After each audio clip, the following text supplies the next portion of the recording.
Assalamualaikum warahmatullahi wabarakatuh. Selamat pagi solih dan solihah kelas 7. Bagaimana kabarnya? Sehat selalu ya. Kita belajar tari Islam. Mungkin kalian baru pertama kali melihat saya ya. Saya adalah Butina. Butina sebagai pengampu mapel tari Islam. Nah, di sini kita akan belajar mereview materi-materi kemarin yang sudah saya share di Google Classroom terkait yang pertama yaitu bangsa Arab sebelum masuknya Islam dan juga kelahiran Nabi Muhammad ya. Oke, yang pertama kita akan mereview yaitu tentang bangsa Arab sebelum adanya Islam ya. Sebelumnya kita akan mengetahui dulu apa sih tari Islam itu ya. Tari Islam itu tari Islam diambil dari bahasa Arab yang artinya sejarah Islam ya. Sejarah adalah peristiwa yang terjadi pada masa lampau yang berkaitan dengan berbagai proses kehidupan manusia, dipelajari di masa kini untuk diambil pelajaran. Nah, kemudian yang akan kita pelajari di tari Islam ini meliputi yaitu sejarahnya Islam pada masa Nabi Muhammad dan juga para penerusnya. Gitu ya. Bahkan nanti kita akan belajar tentang masuknya Islam di Indonesia nanti di kelas 9. Oke. Kemudian manfaat untuk mempelajari tari Islam apa? Yaitu yang pertama, agar kita memahami sejarah Islam ya, meliputi pengetahuannya, kepercayaan, kesenian, moral, hukum, adat, istiadat dan hal-hal lain ya yang berkaitan dengan sejarah Islam. Kemudian manfaat yang kedua adalah agar tumbuh dan berkembang kecintaan kita terhadap Islam. Ketika kita sudah mengetahui sejarahnya, proses perkembangannya, nah kita diharapkan semakin tumbuh kecintaan kita terhadap Islam. Terus kemudian agar semangat keislaman kita terus berkibar, agar syiar Islam lebih luas. Nah, agar semangat keislaman kita terus berkibar, jadi kita mau berdakwah untuk menyebarkan agama Islam, mungkin di orang-orang terdekat kita atau mungkin orang-orang non-Islam lainnya. Kemudian tujuan mempelajari tari Islam itu untuk mengenalkan kebudayaan sejarah maupun perkembangan Islam, untuk menanamkan kecintaan terhadap segala aspek yang terkait dengan Islam. Terus mengobarkan semangat keislaman dan untuk menyiarkan Islam. Oke. Baiklah, kita langsung saja. Sebelum adanya Islam, kondisi masyarakat Arab itu seperti yang kalian lihat di slide ini, yaitu kondisi masyarakat Mekah sebelum Islam, yaitu masyarakat Mekah itu menyembah berhala sejak dahulu. Menyembah berhala. Berhala itu kalian tahu ya, berhala itu berupa patung yang disembah.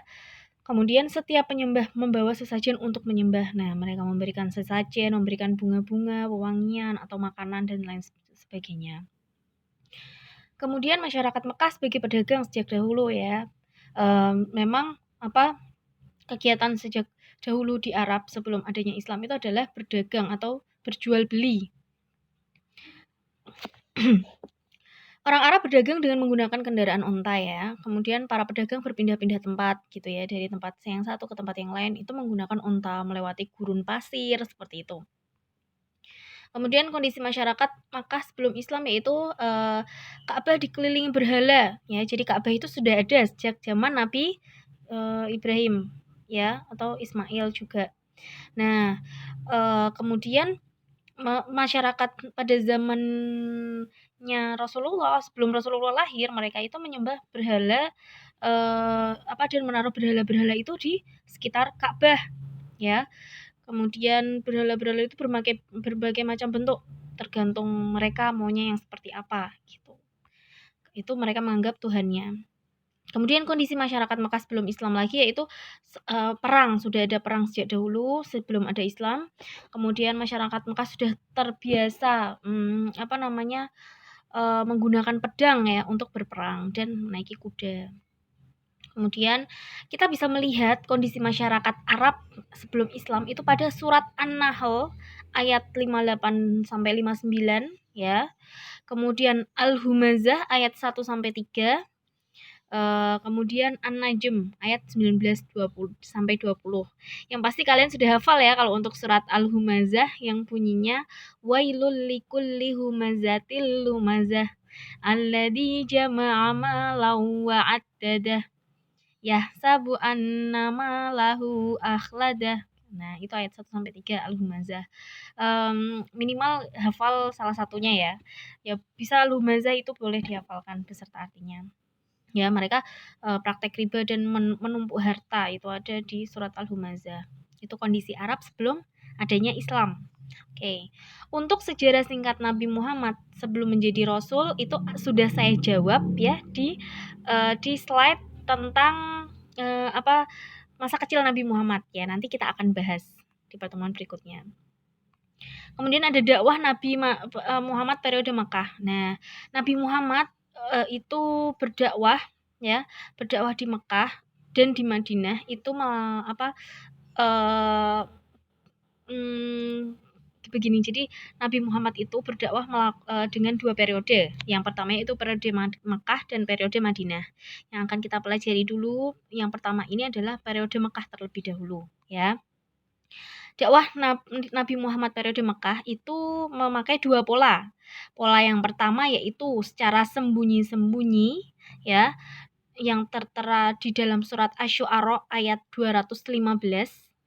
Dan yang kedua, dakwah secara terang-terangan. Surat Al-Hijr ayat 94. Yang pertama kita bahas dakwah Nabi Muhammad secara sembunyi-sembunyi ya. Tadi kan ada 2 pola dakwah ya. Pola periode Mekah sama periode ada 2 periode dakwah Nabi Muhammad. Itu yang pertama periode Mekah, yang kedua periode Madinah. Untuk periode Mekah melakukan 2 pola. Yang pertama pola secara sembunyi-sembunyi dan yang kedua pola secara terang-terangan ya.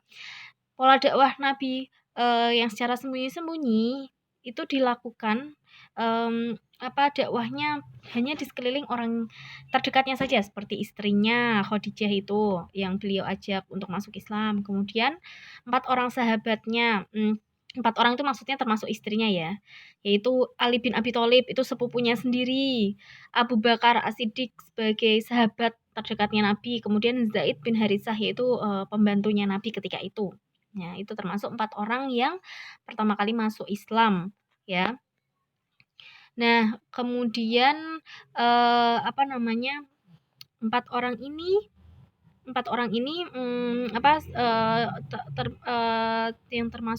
yang termasuk orang yang berhasil masuk Islam dalam dakwahnya Nabi yang sembunyi-sembunyi. Kemudian untuk dakwah secara terang-terangan itu langkah yang pertama Nabi mengundang kerabat karibnya. Kemudian beliau menyampaikan ajaran Allah, sebagian menolak halus dan sebagian menolak dengan kasar. Termasuk Abu Lahab. Abu Lahab itu termasuk yang menolak dengan kasar. Sampai Allah itu menyampaikan dalam firman-Nya di Al-Qur'an, Abu Lahab itu surat Al-Lahab yang bunyinya adalah tabbat yada abi lahabi wa tab ma aghna anhu maluhu wa ma kasab sayasla naron data lahabi wa imra'atuh hammalatal hatab fi jidiha hablum mim masad. Itulah surat Al-Lahab ya. Itu dakwah Nabi secara terang-terangan ya ketika di Mekah. Kemudian langkah yang kedua yang dilakukan oleh Rasulullah yaitu ke Bukit Safa, lalu memanggil keluarganya yang besar dari suku Quraisy. Kemudian beliau berpidato yang isinya memperingatkan mereka agar meninggalkan kebiasaan menyembah berhala dan mengajak mereka untuk menyembah Allah.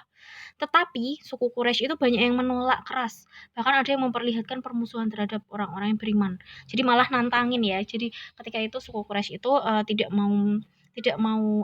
mau menerima ajakan Rasulullah, tapi mereka malah mengajak perang, salah satunya seperti itu.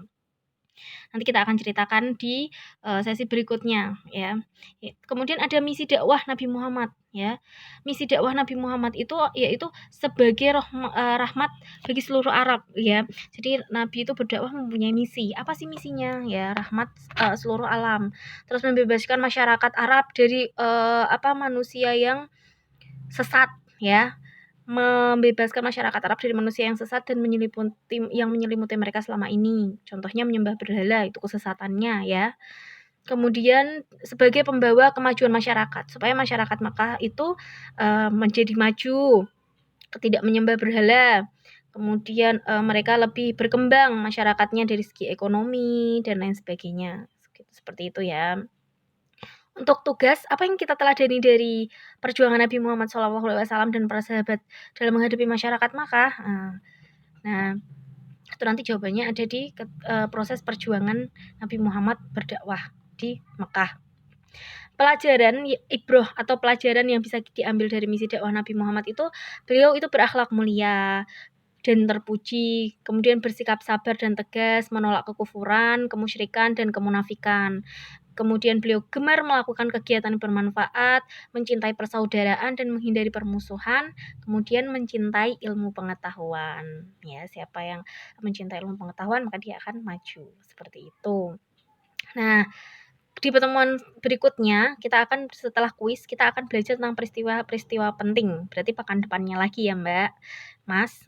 Gitu ya. Oke, sampai sini kita akhiri dulu. Semoga video ini bermanfaat. Jangan lupa like and subscribe ya. Sampai ketemu di pertemuan berikutnya. Silahkan menjawab kuis. Oke, assalamualaikum warahmatullahi wabarakatuh.